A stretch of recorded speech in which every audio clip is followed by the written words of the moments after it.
TV Câmara, a TV do povo de Natal.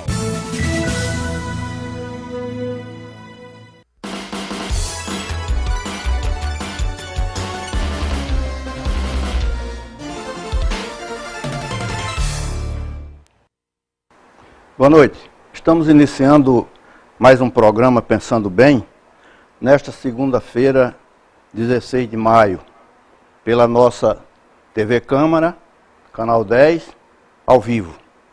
Hoje temos o prazer de entrevistar o professor Alcimar Almeida, advogado, economista, consultor fiscal e tributário.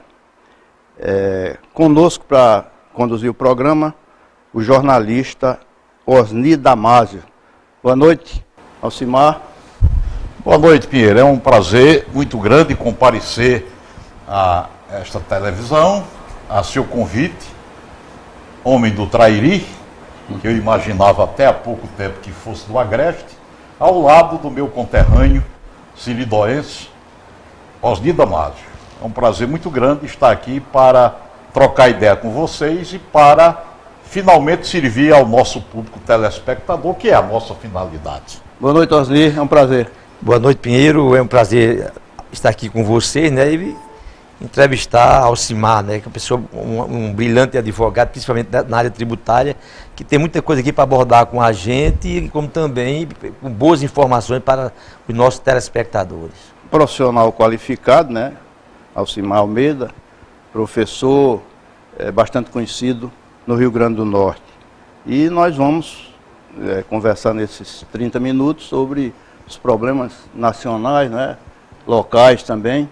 Inicialmente eu perguntaria ao Alcimar, qual a sua expectativa, Alcimar, com relação ao governo Temer?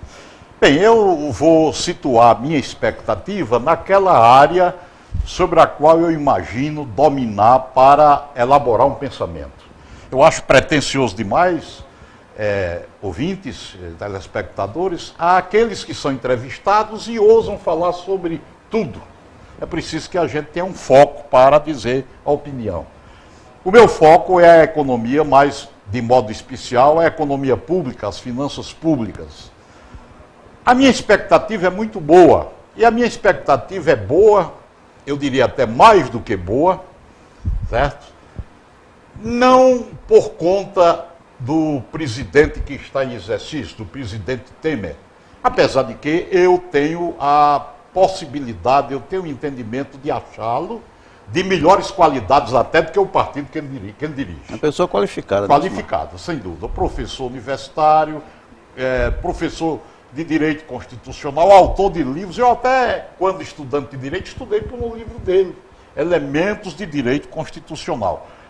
Este livro foi recomendado pelo professor Paulo Lopes Saraiva, que, aliás, eu tenho a oportunidade de dizer a vocês que ele goza da amizade pessoal do presidente Michel Temer. Bom, mas o meu foco é para as finanças públicas. Independentemente de ser o presidente da República Temer ou outro que viesse, o fato é o seguinte: a mudança do governo que estava aí, governo que estava esgotado, chamemos assim por uma fadiga de material. A fadiga de material é uma teoria que antes se aplicava muito só às atividades mecânicas. Eu converso com meu pai, que era motorista profissional, e ele dizia: a fadiga de material, por exemplo, quando determinada fé, o Vila Brequim está rindo, então já não adianta mais, quando a bomba injetora está não sei o quê. Então, esta ideia se transplantou das ciências exatas para as ciências biológicas e as ciências sociais. Nas ciências sociais elas estão presentes e na política também. Houve uma fadiga de material com relação aos mais de 10 anos, aos 13 anos do PT. O PT, no meu ponto de vista, ele se perdeu no projeto dele. Foi um projeto que se fez para si próprio e não para o Brasil, com apenas pequenas coisas. Eu começo a verificar qual foi o elenco de realizações e só falam no Bolsa Família, no ProUni, não sei o quê, Bolsa Família, ProUni, e ficam naquela, meu Deus do céu. E a Federação Brasileira distribuída por 27 unidades federativas, 26 estados e um Distrito Federal, 5.560 municípios vivendo de pires na mão para atender às necessidades imediatas dos cidadãos, que afinal de contas moram nos municípios. Isso foi durante todo o governo petista. Durante todo o governo. Há pouco tempo eu estava vendo, examinando um desses grupos de WhatsApp, de que faço parte, de assessores dos municípios, e um questionando, será que o 1% vai ser pago? Ora, o 1% é uma regra constitucional. 1% a mais, um plus, que criaram para o Fundo de Participação a ser pago no mês de julho, no dia 10, na cota do dia 10, e no mês de dezembro, já tinha sido criado de dezembro, foi criado de julho, um a mais para ajudar. A emenda constitucional não vincula, Osni e Pinheiro, que este dinheiro a mais seja para a folha de pagamento. Mas a intenção era esta. Pois bem, hoje pergunta um cidadão ao assessor da Federação dos Municípios se esse dinheiro iria sair. Eu respondo, minha gente, e não estava saindo, eu disse, não. Estava saindo assim aos pedaços, a gente não tinha condições de verificar se realmente era aquele valor. Eu digo, olha, nós estamos com um presidente constitucionalista. Não é possível que ele não cumpra a Constituição. Então, com este exemplo, eu quero dizer, o governo se esgotou de fazer promessas a governadores e prefeitos, sobretudo a prefeito. Enquanto fazia essas promessas, a crise financeira das finanças públicas, eu chamo a crise das finanças públicas, foi se agravando porque a União faltou capacidade financeira e começou a distribuir essa falta de capacidade financeira para os estados e municípios. Isso está acontecendo com quase todos os estados, com exceção do estado do Espírito Santo, que eu soube que está numa situação louvável. Vocês viram o Rio de Janeiro, que é uma tristeza, né? Até o estado de São Paulo reclama. E os 5.560 municípios que vivem praticamente do Fundo de Participação dos Municípios, mais de 90% deles estes viveram durante esse período todo de marchas a Brasília. Marchas e marchas, e agora eles foram numa marcha num período inadequado. Foram exatamente na semana, pelo amor de Deus, eu quero aqui colocar isso como crítica às organizações municipalistas, a Confederação Nacional dos Municípios e as suas federações e associações estaduais. Meu Deus do céu, foram fazer esta marcha exatamente na semana onde o Senado Federal iria votar o afastamento da senhora Presidente da República. Então, fizeram a marcha e botaram eles para marchar. Então, o que eu quero dizer é o seguinte, eu, sob o meu foco de profissional que trabalha com as finanças públicas, e de modo especial com as finanças públicas municipais, acho que a expectativa é bem melhor. Aliás, vocês devem ter assistido ao discurso do presidente em exercício, durante o qual até ele se engasgou, mas não faz mal, não é por isso que tira o mérito dele, que ele colocou como prioridade uma revisão do Pacto Federativo. Isto é muito importante, minha gente. Ele disse, não, vamos continuar com essa história de governador e prefeito de pires na mão. Então, se este discurso for levado à prática, eu acredito que será, a minha expectativa é muito boa com relação ao novo governo. Pois nós... Alcimar, o que é que a gente percebe? Entra governo, sai governo, e há uma expectativa muito grande, e até uma reivindicação nacional, só se fala na reforma tributária. Todo mundo quer aprovar a reforma tributária. E até hoje ninguém consegue aprovar. O que é que você atribui a isso? Atribuo, Osni, o seguinte. Primeiro, nós temos uma carga tributária que precisa ser estudada. Fala-se nela, mas a respeito dela há mitos e verdades. Nós temos que buscar quais são as verdades e quais são os mitos. Ela é elevada? Porém não é das mais elevadas do mundo, não. Na Europa, a carga tributária é superior a 60%. A diferença é que lá são países pequenos territorialmente, de população diminuta, e fica mais fácil aplicar esta arrecadação na realização dos benefícios públicos. Nós não, nós temos um país de uma dimensão continental. Nós somos um país continental. Isso me dizia o professor Guerrinha, professor de geografia em Caicó, no Diocesano, e que é uma verdade. Nós somos um país continental que tem uma população de 220 milhões de habitantes. Então, é difícil fazer essa carga tributária ser distribuída em benefícios públicos. Mas o que eu diria é o seguinte: por que não se faz? É a sua pergunta. Por que não se faz? Primeiro, porque há um peso muito grande da estrutura do Estado brasileiro, a União. 27 unidades federativas, 26 estados e o Distrito Federal e 5.560 municípios.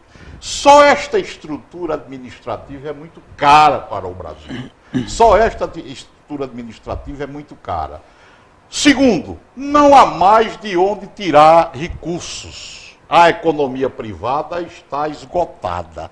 Ela já foi até onde poderia ir. Claro que ninguém vai perguntar. O tributo, minha gente, eu digo sempre aos meus alunos, olha, tributo, nós temos 3 origens das obrigações. A primeira origem das obrigações é o ilícito. Você cometeu o ilícito, você é punido com um crime ou com uma multa no bolso, etc. e tal. Criou uma obrigação na hora que você cometeu um ilícito. Seja matar alguém, ou seja, deixar de cumprir determinada norma, etc. É um ilícito. A segunda é o contrato, é a manifestação de vontade. Você, o Pinheiro, qualquer um de nós chega no supermercado e bota no caixa do supermercado, no check-out do supermercado, determinada quantidade de mercadorias. Quando eu estou colocando ali em cima, eu estou propondo um contrato. Eu não formalizei, eu digo, menino, eu estou querendo comprar isso aqui. Na hora que você coloca lá em cima, ela já sabe que você quer comprar. Então você fez uma manifestação de vontade, é um contrato. Eu quero levar essas mercadorias, aí ela faz as contas e diz, o senhor vai pagar tanto. Está se concretizando um contrato. Você pega um ônibus e entrou no ônibus, você fez um contrato. Você disse, eu quero ser transportado e, portanto, eu tenho uma obrigação para pagar. Porém, a obrigação tributária é de lei. É de lei. Não tenho que perguntar se alguém quer pagar, não. Porque o Estado tem o poder de império. Agora, é claro que o Estado tem que ter este poder de império dentro da capacidade contributiva daqueles que vão pagar. Aliás, Osni, se me permite, por que não faz? Deixa eu terminar o seu questionamento. Não se faz por quê? Primeiro, não se verifica... Ou não se fez, né? Porque possa ser que tenha mais fácil. Pode ser que faça, pode ser. Mas eu não acredito assim como o Pinheiro, eu não acredito como meta de frente. Pode até acontecer se criar um ambiente mais favorável. Primeiro, a população... Mas as reformas são prioritárias. Sem dúvida. A primeira do Pacto Federativo, essa é importante, porque senão ninguém vai controlar o gasto público. Então, veja bem, não tem de onde se tirar mais. Agora mesmo, a senhora Presidente da República mandou um projeto de... Aliás, no apagar das luzes foram cometidas algumas coisas que também ensejariam a representação de responsabilidade, de crime de responsabilidade. A primeira foi aumentar, eu não estou sendo contra o Bolsa Família, escute o que eu estou dizendo, mas foi dado um aumento sem ter respaldo de receita. Sem ter respaldo de receita. Era preciso primeiro corrigir a previsão do déficit fiscal, que não tem havendo superávit, está havendo déficit, hoje nós estamos com um déficit que está hoje em 97 bilhões de reais. Deus queira que ele fique por aí. Se ele ficar por aí, já é de bom tamanho. Muito bem, sem corrigir esta meta fiscal, não poderia dar aquele reajuste. Você acha que isso já foi para prejudicar o futuro presidente? E se prejudicou a ela própria, porque se ela tem ultrapassado este obstáculo agora, poderiam vir outro em cima dele. Eu soube até que a menina, a tal da Janaína Pascoal, já estava preparada com uma. Se porventura caísse, entrava com outra. Porque os atos dos últimos dias foram realmente de irresponsabilidade fiscal. Como se não bastasse, mandou para o Congresso um projeto de lei reajustando os limites de isenção da tabela do imposto de renda pessoa física. Eu gosto, você gosta, Osni gosta. Nós somos beneficiados. Mas, no geral, isso não é bom, porque há uma diminuição de receita pública.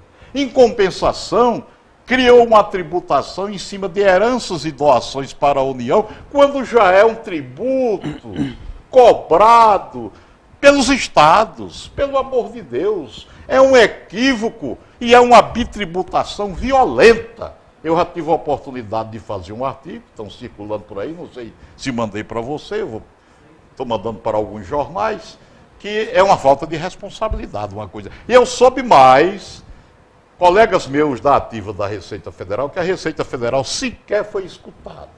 O projeto de lei foi elaborado gabinetalmente, sem ter uma visão técnica da coisa. Mas, porque eu acho difícil, se não impossível, fazer a reforma tributária. Primeiro, está esgotado, neste momento, a capacidade contributiva do Brasil.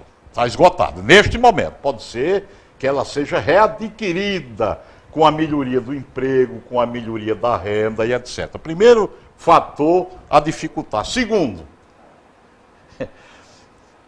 pergunte aos governadores se eles querem que diminua os tributos deles. Pergunte aos estados e aos municípios. Ninguém quer abrir mão. E pergunte à União, ninguém quer abrir mão. Por exemplo, não tenho dúvida do que o tributo que arrecada mais no Brasil, vocês estão pensando que é da União? É o imposto de renda, é o IPI, que dá origem ao Fundo de Participação do Estado e ao Fundo de Participação do Município? Não, é o ICMS, de competência dos Estados. Este tributo, no meu modesto entendimento técnico, ele está inadequado. Ele devia ser um tributo. Se ele é um tributo de abrangência nacional, ele tinha que ser um tributo de competência da União. Então, a segunda dificuldade é esta: ninguém quer perder. Todos querem melhorar a sua arrecadação. Então, se o contribuinte, se não combinar com o povo, é bem verdade que não é contratual, como eu disse. Se o governo quiser, ele impõe e a gente vai ter que cumprir. Não tem por onde reclamar, que é a obrigação de lei, não é a obrigação ajustada na vontade. Mas está esgotado. Não é possível que os ouvidos estejam mocos e os olhos estejam cegos para não ter essa realidade. E a segunda é que ninguém quer perder. Por isso que eu não acredito, num primeiro momento, a curto prazo, até seria preciso até, eu nem sei se um mandato só seria suficiente para implantar uma reforma tributária no Brasil. Silmar, eu queria pedir licença a você para a gente fazer o nosso primeiro intervalo. Daqui a pouco... Mas já, Pinheiro? Já. Daqui a pouco voltaremos com o segundo bloco do programa Pensando Bem. Ler me leva a outros lugares. A leitura me desperta a imaginação e me leva a conhecer o mundo. Não importa o tamanho da sua escola, o importante é que você tem professor onde você possa desenvolver o aprendizado. A minha escola é pequena, mas eu gosto muito, muito dela. Conte o que pode melhorar na sua escola. Participe e acompanhe a escola pública. Escola pública de qualidade. Aqui a gente aprende.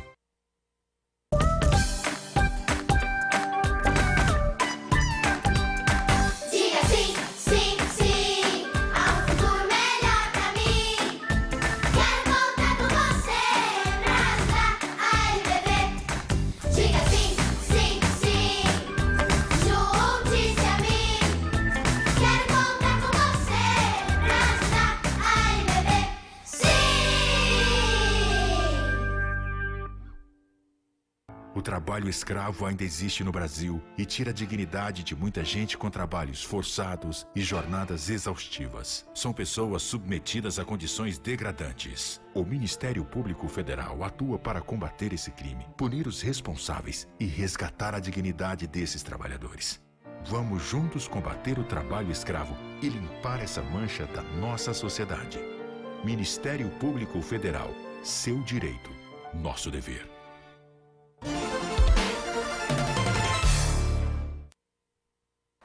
Voltamos com o segundo bloco do programa Pensando Bem. entrevistando hoje o advogado e economista Alcimar de Almeida. A primeira pergunta desse segundo bloco será feita por Osni Damasio. Alcimar, você falou aqui no início do programa sobre essa questão da marcha dos prefeitos a Brasília. Os municípios brasileiros, exemplo dos estados, os municípios estão falidos. Agora, o que a gente sente é uma dependência muito grande do município em relação ao governo federal.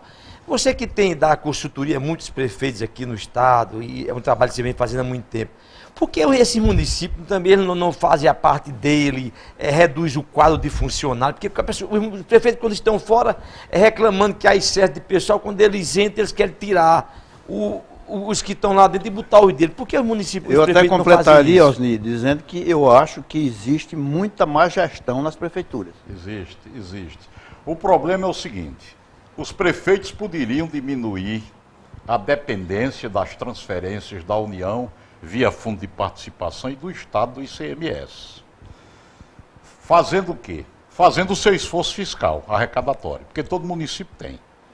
Quando mais pobre seja o município, ele tem capacidade de arrecadar o IPTU.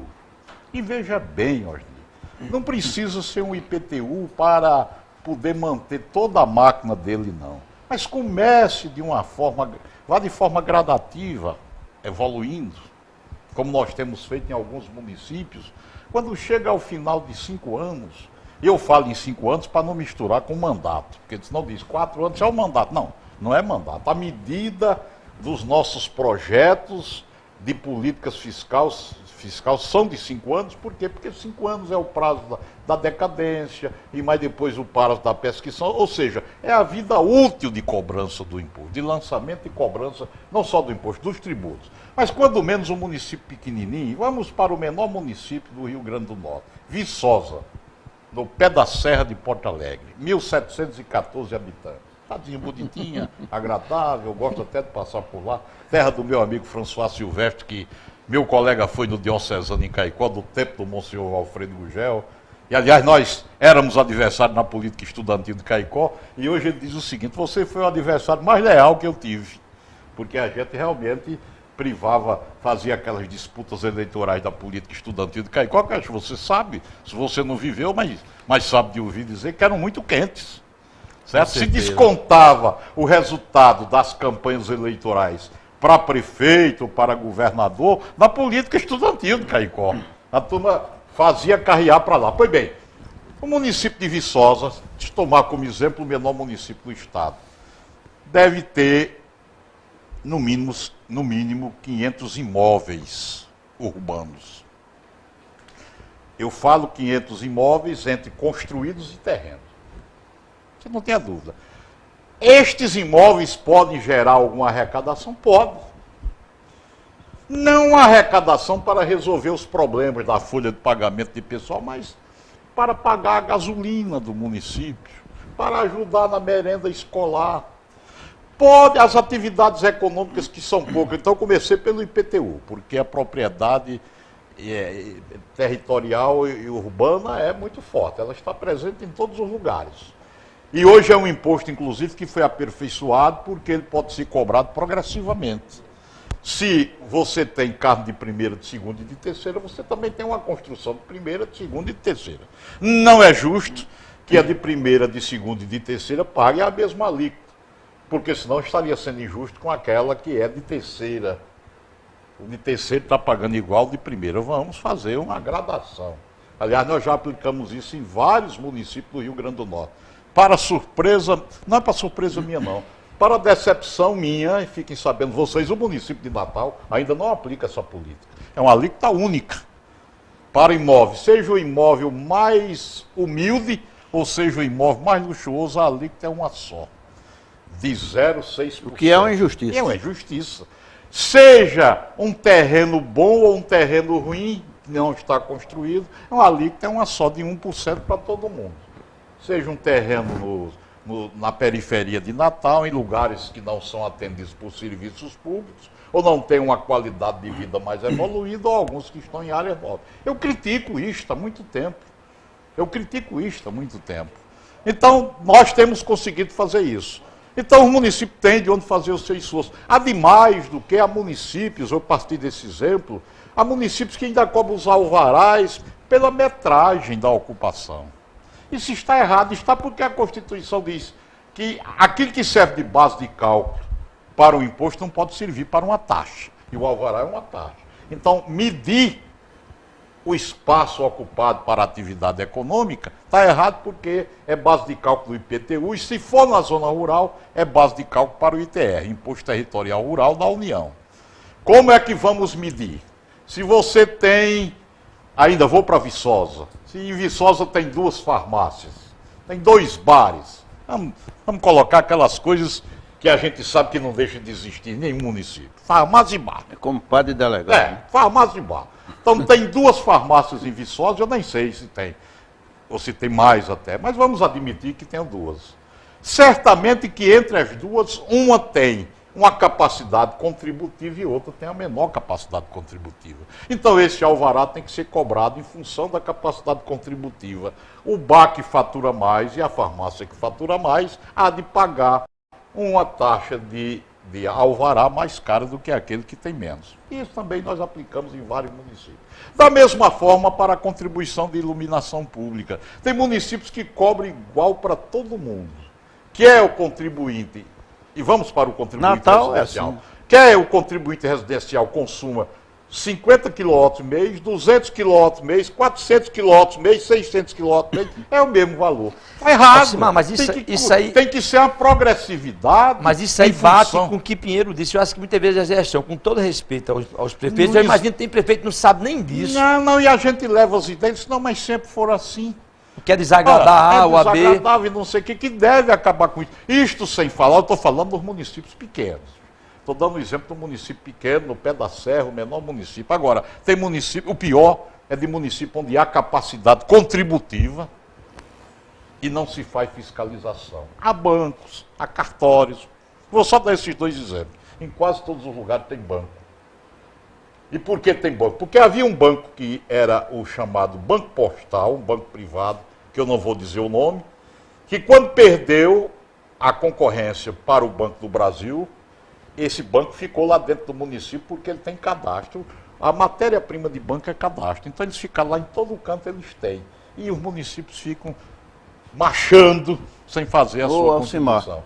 E continua o grande negócio, o grande mal deles é o vício do fundo de participação do município, do ICMS, daqueles que têm royalties, do royalties do petróleo. Quantas vezes eu disse, olha, o preço internacional do barril de petróleo está caindo. A Arábia Saudita disse que aguenta ele cair até $5, Orni. Você imagine que ela aguenta para o mundo todo. E não cuidar, continuar fazendo despesas com o royalties, como se o royalties tivesse a $140, como esteve. Aí agora estão sem saber o que faz.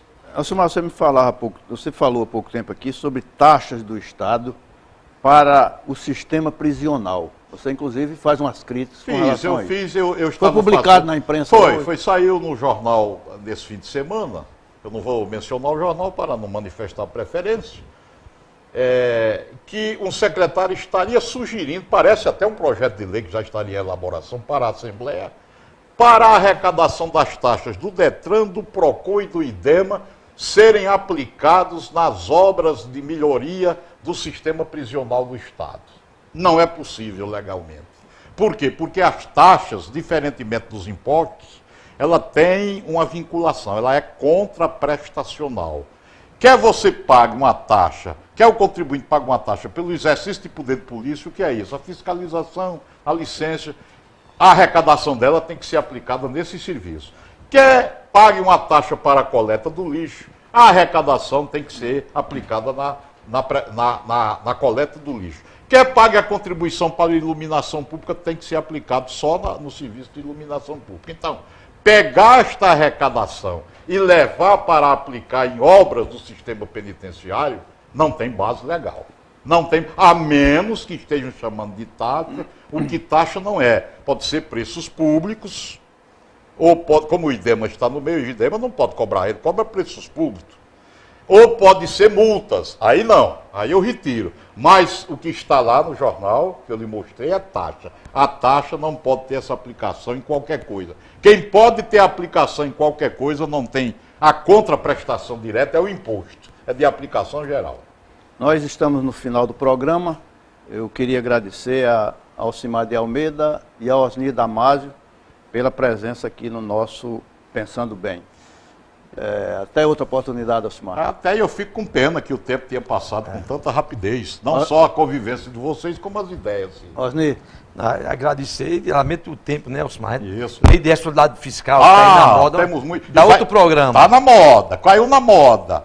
A moda. Aliás, o fundamento dela, depois vocês me cobram, está em 1215 na carta, na Magna Carta do rei João Sem Terra. Os fundamentos históricos da responsabilidade fiscal estão lá, na Inglaterra. Eu queria agradecer a presença dos dois e dizer que na próxima segunda-feira estaremos de volta com mais um Pensando Bem. Obrigado e boa noite. Boa noite.